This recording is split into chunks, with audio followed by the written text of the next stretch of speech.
Assalamualaikum warahmatullahi wabarakatuh. Selamat pagi anak-anak kelas 3 SD Islam Kurma Salatiga yang solih dan solihah. Sebelum kita belajar, mari kita berdoa terlebih dahulu ya. Kita baca basmalah bersama-sama. Bismillahirrahmanirrahim. Anak-anak, kita akan belajar tema 2, subtema 2, pembelajaran 5 dan 6. Semangat ya. Anak-anak, kita akan belajar manfaat tumbuhan bagi kehidupan manusia. Banyak sekali ya tumbuhan yang ada di sekitar kita. Nah, di Indonesia itu terdapat banyak sekali tumbuhan. Bahkan kita sudah mengetahui pada pertemuan yang lalu. Ada tumbuhan yang termasuk dalam tumbuhan yang dilindungi di Indonesia ini. Karena keberadaannya sudah sangat langka, sudah sedikit ya anak-anak. Salah satunya apa anak-anak? Benar sekali, ada tumbuhan Rafflesia arnoldi. Nah anak-anak, selanjutnya tumbuhan di sekitar kita, tanaman yang ada di Indonesia ini, salah satunya adalah sayuran. Nah, kita setiap hari pastinya makan sayur ya anak-anak. Nah, dari sayuran itu kita dapatkan dari hasil pertanian. Nah, sayuran itu kita nikmati setiap harinya. Alhamdulillah, Allah Subhanahu wa Ta'ala telah memberikan tanah yang subur sehingga kita bisa menikmati sayuran setiap harinya. Nah, anak-anak, selain sayuran, ada juga aneka tanaman buah-buahan yang kita bisa juga menikmati setiap harinya ya. Nah, ini contoh dari tanaman buah-buahan. Ada buah jambu air.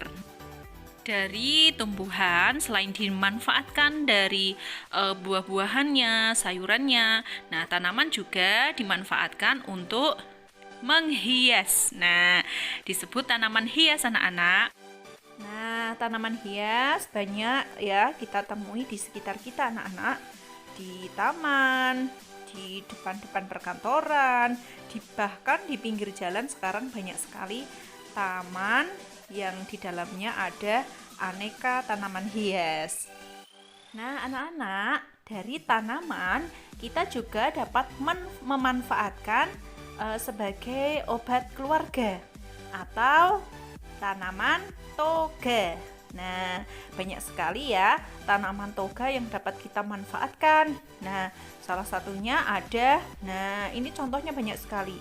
Ada kunyit misalnya. Kunyit bisa dimanfaatkan untuk meredakan sakit perut. Nah, seperti itu. Nah, ada juga ada tanaman lavender. Nah, lavender ini baunya sangat harum. Nah, nyamuk-nyamuk akan takut dengan bau lavender ini. Nah, anak-anak, selain tumbuhan di sekitar kita juga banyak sekali beraneka ragam hewan. Nah, di Indonesia ini banyak sekali ada gajah, jerapah, singa, buaya, monyet dan sebagainya. Nah, anak-anak di sekitar kita pasti banyak sekali hewan. Ada kucing, ada ayam. Nah, mari anak-anak kita bersikap baik kepada mereka semua, kepada tumbuhan, kepada hewan, karena mereka juga makhluk ciptaan Allah Subhanahu wa Ta'ala. Jika kita menyayangi mereka, merawat mereka, nah maka kita juga akan mendapatkan manfaat dari itu semua.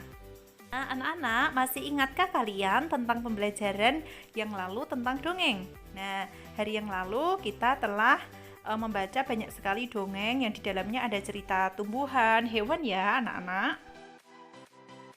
Bu Guru ingatkan kembali anak-anak, dongeng merupakan cerita yang benar-benar tidak terjadi, hanya khayalan ya anak-anak. Nah, dongeng biasanya berisi pesan yang ingin disampaikan oleh penulis atau pengarang kepada pembaca. Nah, kita yang membaca, nah bagaimana caranya kita mengetahui pesan dari dongeng tersebut? Nah, anak-anak, yang pertama kita baca dan simak dongeng dengan cermat. Nah, kita pahami benar-benar. Nah, yang kedua kita catat dalam dongeng tersebut. tokohnya siapa saja, bagaimana watak tokohnya, di mana latar dongeng tersebut. Nah, peristiwa penting dalam dongeng tersebut itu apa saja, kita tulis dulu, kita catat dulu. Nah, kemudian kita baru mengetahui pesan atau amanat dalam dongeng tersebut. Nah, anak-anak, dari pesan atau amanat itu bisa kita ambil pembelajaran yang bisa kita lakukan setiap harinya. Nah, di dalamnya biasanya banyak pembelajaran yang sangat baik untuk kita lakukan. Nah, dari dongeng itu kita juga dapat menceritakan kembali dengan bahasa kita dari dongeng yang telah kita baca, anak-anak. Nah, sampai di sini sudah paham? Nah, kalau sudah paham, Bu Guru ingatkan ya, mari rajin membaca buku supaya kosakata kita semakin banyak dan kita semakin mengetahui banyak sekali dongeng yang ada di buku bacaan. Nah, anak-anak, mari kita bersikap baik. Nah, di dalam dongeng-dongeng itu banyak sekali ajakan kepada kita semua ya untuk bersikap baik. Anak-anak, kita dapat berbuat baik kepada siapa saja, kepada teman kita, orang tua, keluarga, orang lain, dan saudara. Nah, kita juga dapat berbuat baik untuk tanaman dan hewan. Tanaman dan hewan yang kita sayangi akan memberikan banyak manfaat juga untuk kita. Anak-anak, salah satu contoh berbuat baik kepada orang lain adalah mendoakan orang lain atau teman yang sedang mendapatkan kesulitan. Nah, contohnya kita mendoakan ayah yang akan berangkat kerja keluar kota supaya dapat kembali dan selamat sampai tujuan.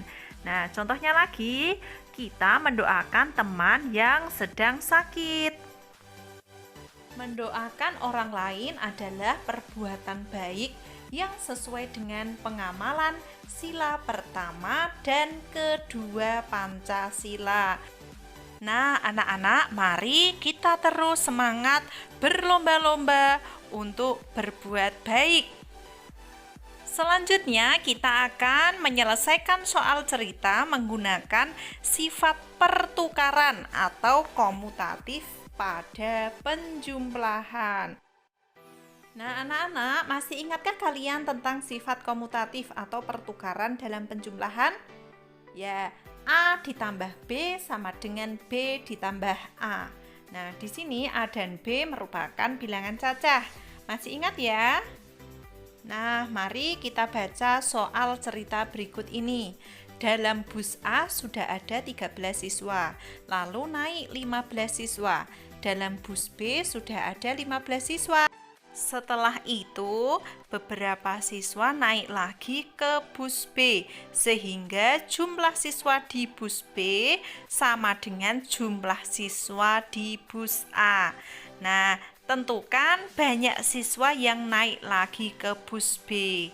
Mari anak-anak, kita kerjakan bersama-sama. Kita tulis dulu penyelesaiannya. Diketahui apa saja? Nah, diketahui dalam bus A sudah ada 13 siswa, ditambah lagi 15 siswa. Dalam bus B sudah ada 15 siswa, ditambah beberapa siswa tadi. Belum diketahui ya, anak-anak. Nah, kita ingat kembali soal tadi bahwa jumlah siswa di bus A itu sama dengan jumlah siswa di bus B. Nah, setelah kita mengetahui apa saja yang diketahui dari soal tadi, maka setelah itu kita tentukan kalimat matematika dari soal tersebut. Nah, ini kalimat matematikanya ya. 13 ditambah 15 sama dengan 15 ditambah titik-titik sama dengan 28. Nah, anak-anak, sesuai sifat komutatif, A ditambah B sama dengan B ditambah A. Maka, nah, A-nya 13 anak-anak, B-nya adalah 15. Nah, jadi tinggal kita masukkan saja, titik-titik itu kita isi dengan A. Nah, A-nya tadi adalah 13. Nah, jadi 13 ditambah 15 sama dengan 15 ditambah 13 sama dengan 28. Jadi banyak siswa yang naik lagi ke bus B adalah 13 orang. Nah, sampai di sini masih ingat ya dan sudah paham ya anak-anak? Pastinya sudah.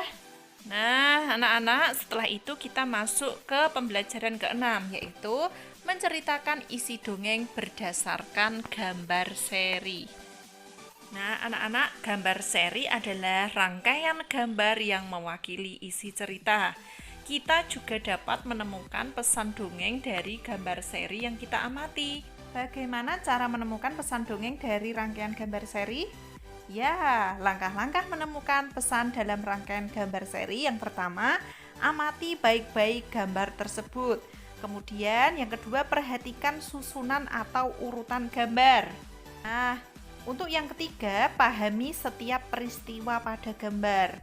Dan yang keempat, temukan pesan dalam rangkaian gambar yang berbentuk cerita tersebut. Anak-anak, selanjutnya kita akan belajar menceritakan pengalaman berbuat baik kepada orang lain.